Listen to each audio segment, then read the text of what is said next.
So it's working. I've got a lot of stuff done. The layout still is a desktop, as you can see. I've got stuff everywhere. I've got a question. I'll show you back here. I've got a question about this, but this will come later on. So this is going to be a programming track, but it could also be part of the layout. So we'll see. That's going to be my question, what I should do with that. Anyway, yeah, I've run a train back and forth. As you can see, I've actually got 2 cars way down there. And I fiddle with a lot of this stuff here, both in terms of like actually fiddling, like switching and that kind of stuff, and just like playing with things. I think I made a short 2-minute video about this section right there, the gap in that turnout. That was where I had my single short after plugging in the power and whatnot. I've also added on the fascia here and here for there and there.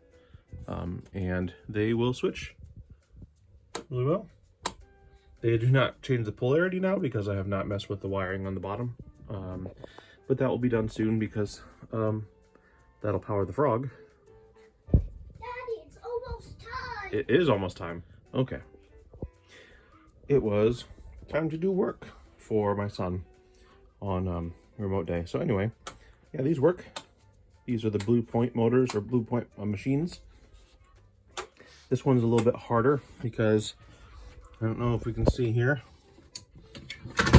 My wires aren't the best down here. They're unorganized at the moment. So this is the longest throw. And what I could do is I could hold this up a little bit higher with a brace of some kind. So I'm going to keep it like that. And I might still do that. Oops, can't really see it. But it's long. It's the longest throw right now. So it is a little bit awkward, but it works well. You can also see the tortoises that I have down there, and those work. And then up here above, yeah, so there's a switch. That's where I sanded it to get some of the edge on the holes down. I'll need to plug that up and then I'll repaint this all. So when I flick that,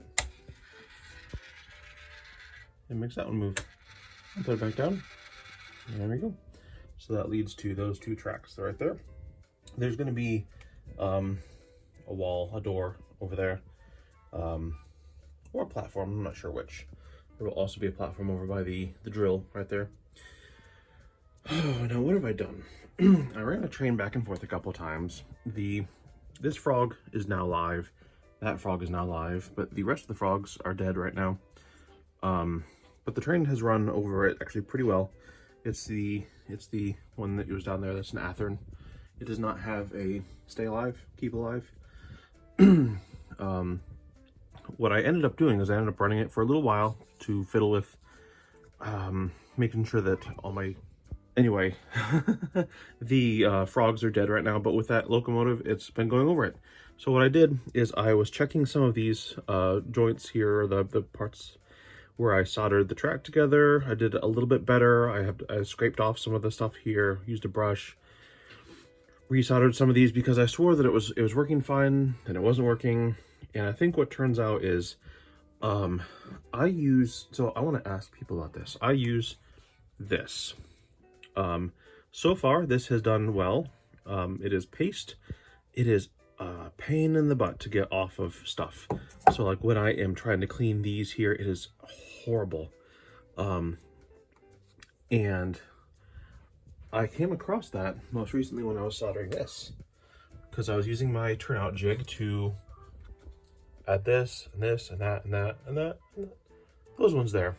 And then I glued the ties onto the road bed, and then I placed this over top of it. But this, it's not bad now, but it took a long time to get this so it wasn't sticky.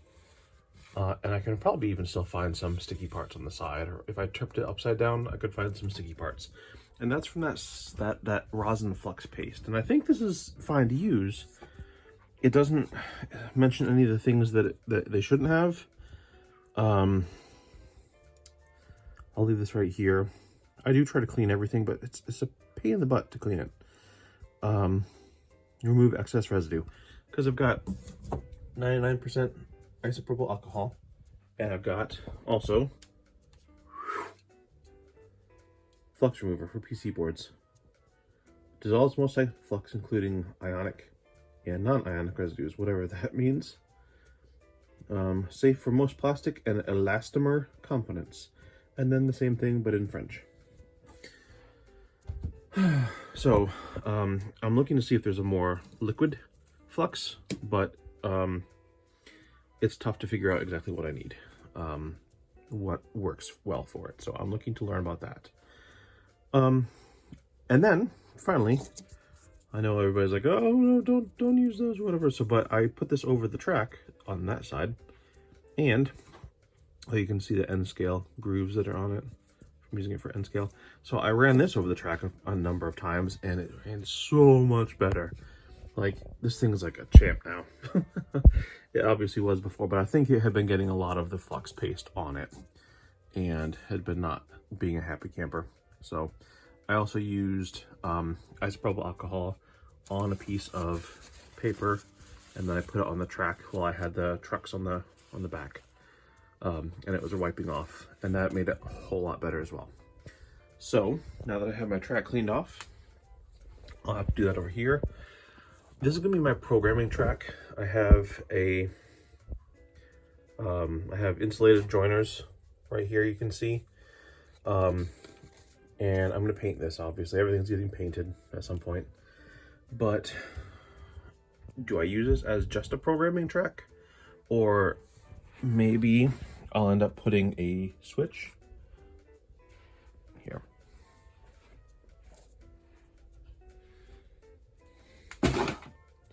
Maybe I'll end up putting a switch like right here, and the middle will go to so on the middle, oh, that's that's gonna go to the track, and then the top. So the middle goes to the track, I think. It comes from the track to here. And then this top one, I think the top two would go to the programming. And then the bottom two would go to the actual track power, which would go to the bus right here. So I think if I switch one way, then it's programming. And if I switch the other way, then it is actual like live for the layout. But what I was going to do though, is I was going to put a bumper stop there, and call this the end of the line, and it just kind of like fades off into dirt basically through here, and I'll probably end up putting like bushes right here, or maybe some cross ties that are crossed, if you've seen that. But if I should leave this and not put the bumper stock there, or bumper stop, or buffer, whatever you call it, buffer is England, right? Because the whole idea is that that is a lead for that industry that's right back there if I need it to. So do I put a bumper right there, or do I just let it keep going and be able to run on that? I don't know. Maybe I'll just not permanently put the bumper on there, and then I can move cars. I can put cars back here. It can be kind of a storage. So let me know what you think. This video is getting a bit long, but just lastly, again, I haven't done a whole lot up here. There are two tracks you can see here, and this one stops right here. That one stops right, well, actually no, I did glue. I've got a lot of stuff back there. I have one track that's going back beyond that box right there.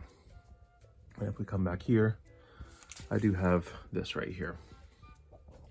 So, I need to make some more turnouts, but I think first I'm going to get this all working and up to snuff. I'll put more ties into here. And I'm just not sure if I'm going to use the wooden ties or if I want to use like some of these. So anyway, that is all for now.